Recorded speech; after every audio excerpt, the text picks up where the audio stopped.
নমস্কার বন্ধুরা, পার্বতী রান্নাঘরে সবাইকে স্বাগত জানাই। আজ আবার চলে এসেছি একটা চিকেনের রান্না নিয়ে। চলো শুরু করে দিই। প্রথমে আমি নিয়ে নিয়েছি চিকেনটাকে আমি বানাবো জহা চাল কুমড়ো দিয়ে।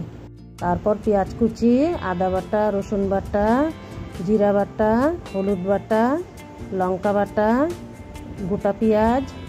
আজ আমরা বাটা মশলা দিয়ে চিকেনটাকে রান্না করব। গ্যাস জ্বালিয়ে কড়াই বসিয়ে দিয়েছি, তেলও দিয়ে দিয়েছি। এখন দিয়ে দিয়েছি পেঁয়াজ কুচি দিয়ে নাড়াচাড়া করে আমরা দিয়ে দেব 2-3টা তেজপাতা দিয়ে আরও কিছুক্ষণ নাড়াচাড়া করে পেঁয়াজটাকে একটু ভাজবো।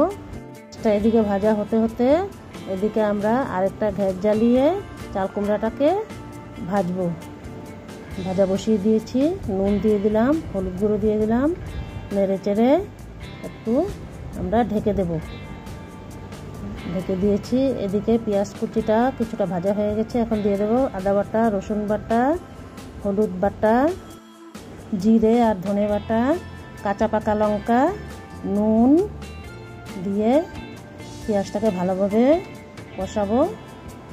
এখন মশলাটার থেকে তেল ছেড়ে দিয়েছে। এখন আমরা দিয়ে দেব চিকেনটা দিয়ে দিয়েছি আর গোটা পেঁয়াজগুলোকেও দিয়ে দিয়েছি।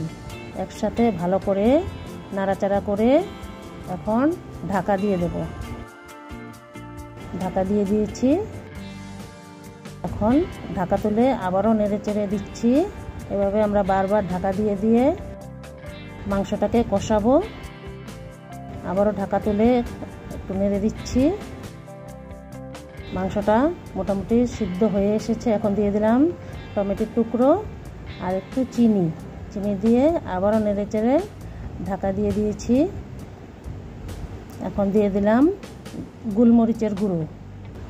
এখন গোলমরিচ দেওয়ার পর আমরা দিয়ে দিলাম গরম জল দেওয়ার সাথে সাথে আমাদের চিকেনের ঝোলটা ফুটে উঠেছে। এখন কিছুক্ষণ একটু রান্না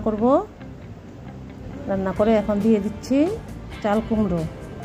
এখন দিয়ে দেব গরম মশলা দিয়ে আমরা আর একটু ফোটানোর পর আমরা রান্নাটাকে কমপ্লিট করব। এখন আমরা গ্যাস অফ করে দিলাম আর একটু ঢাকা দিয়ে দিলাম। এখন আমি নামিয়ে নিচ্ছি। আজকে চিকেনের ঝোলটা কেমন হয়েছে বন্ধুরা? গরমের মধ্যে এরকম হালকা পাতলা ঝোল মাঝে মধ্যে খেতে হয়, কিন্তু ভালোই লাগে।